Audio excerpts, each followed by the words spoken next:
یہاں 10 محرم کو میں پہلے اس کا مقدمہ بیان کر دوں، بتا دوں ہے کیا، سنیے گا۔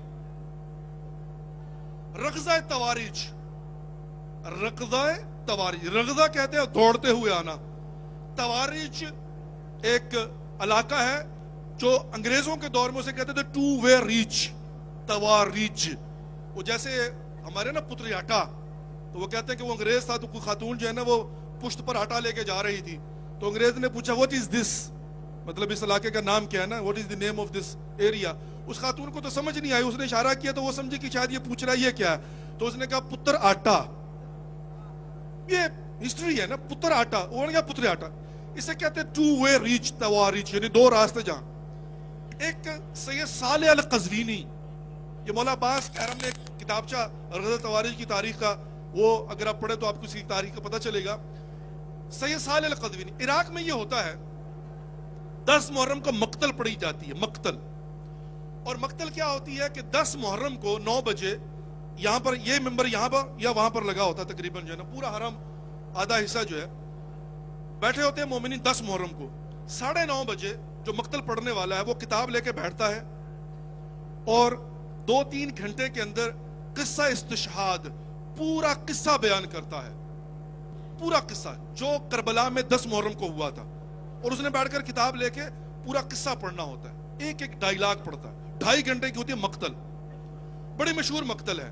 اور بائی دا وے میں یہ بھی بات عرض کرتا چلو، جہاں پر آپ بیٹھے اس کے سامنے یہ میوزیم کا دروازہ ہے، اسی میوزیم کے اوپر جو ہے وہ جار تھا جس کے اندر قبر کی مٹی پڑی ہوئی تھی میوزیم کے اندر، اور میں خود اسٹوڈیو کے اندر بیٹھا ہوا تھا، میری آنکھوں دیکھا واقعہ ہے، تقریباً 11:20 کے قریب کربلا ٹی وی لائیو کر رہا تھا جیسے ابھی یہ لائیو ہو رہی ہے، تو اس وقت جو ہے نا جب آئی بلیو اس نے جب مولا عباس کا وداع بیان شروع کیا نا مولا حسین سے 11:20 پہ، تو یکدم کیمرہ مین جو ہے نا اس کی چیخ نکلی، اس نے کہا یہ مٹی جو ہے خون ہونا شروع ہو گئی ہے۔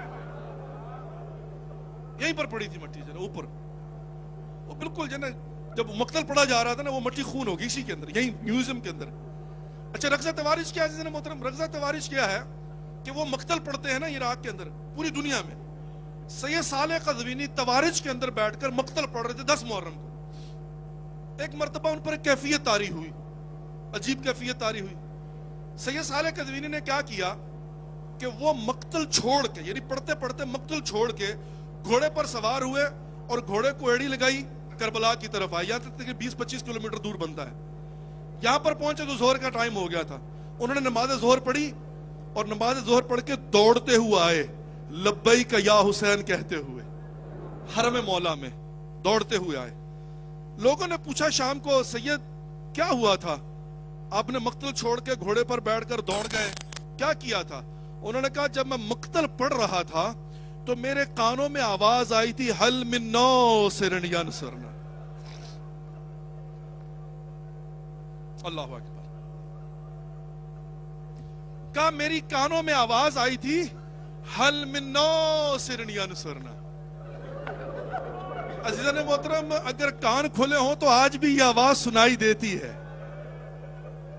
گناہوں کے پردے ہٹا کر آؤ نا تو آج بھی یہ آواز یہیں کہیں گونج رہی ہے، موجود ہے، سنتے ہیں آج بھی لوگ۔ لوگوں نے کہا کہ سید اکیلے ہی چلے گئے تھے، اگلے سال ہم بھی تمہارے ساتھ چلیں گے۔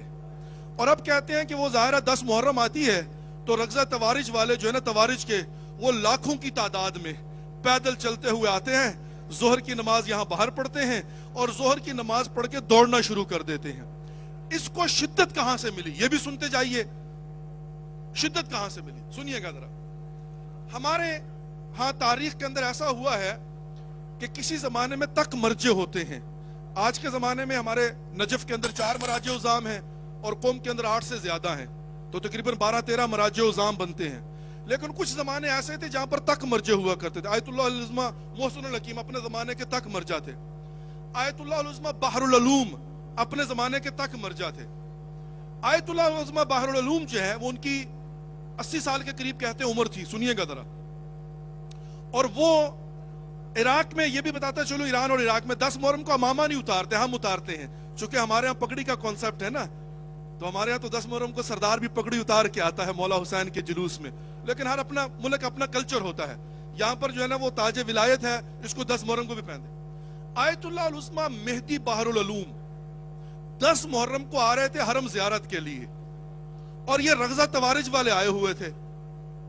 آیت اللہ العظمیٰ تک مرجے اور بوڑھے عمر رسیدہ لوگوں نے ان کے ساتھ ہیں اور وہ آ رہے ہیں۔ وہ کہتے ہیں جب انہوں نے رغزہ توارج والوں کو دوڑتے ہوئے دیکھا نا تو امامہ اتار کر پھینک دیا اور جوتے اتار کے دوڑنا شروع کر دیا۔ سنیے گا ذرا، گئے مولا حسین کی بارگاہ میں، واپس آئے، لوگوں نے کہا سید اپنی عمر آپ مرجے ہیں، تک مرجے ہیں، یہ آپ نے کیا کیا؟ ان کا جملہ پتہ کیا تھا؟ انہوں نے کہا میں کیسے نہ کرتا، میں نے ان کے درمیان اپنے زمانے کے امام کو دوڑتے ہوئے دیکھا۔ اللہ اکبر۔ کہا میں اپنے زمانے کے امام کے پیچھے دوڑا تھا۔ ٹھیک ہے زینب محترم، یہ بات سمجھ میں آ گئی؟ یہ میں نے مقدمہ کیوں بنایا ہے؟ یہ رغزہ توارج والے آتے ہیں 10 محرم کو یہاں پر، آج بھی دوڑتے ہوئے آتے ہیں، ظہر کی نماز کے بعد آتے ہیں۔